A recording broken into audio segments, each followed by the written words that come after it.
នេះកម្មវិធីយ៉ាងហ្នឹងការកូនកត់ហើយ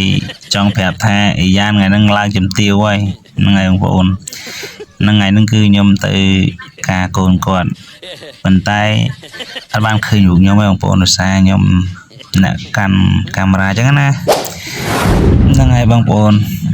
ចង់និយាយថាវីដេអូនេះវាខ្លីតែមានច្រើនទេ1នាទីជាងទេបងប្អូនគាត់រៀបរាប់ចង់បងប្អូនដឹងថាថ្ងៃហ្នឹងគឺអ៊ីយ៉ានគាត់ឡើងជំទាវនឹងជំទាវហើយបងប្អូនសប្បាយដែរហ្នឹងចាអញ្ចឹងនេះជំទាវបងប្អូនជំទាវឡើងជំទាវហើយអ៊ីយ៉ាន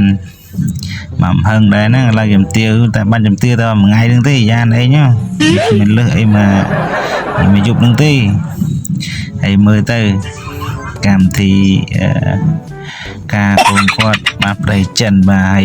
នេះបាទខូបាទនេះប្រាប់ពូម៉ាក់ស្រកំពូមនុស្សហ្នឹងបងប្អូនណាមើលហើយអានេះពូហ្នឹងអានេះអាបាទខូចដែរ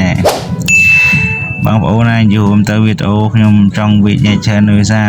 ស្រកំពូមនុស្សវាច្រើនដែរអញ្ចឹងណាហើយបងប្អូនមើលថតបានដែរព្រោះស្រកំពូមនុស្សអញ្ចឹងណា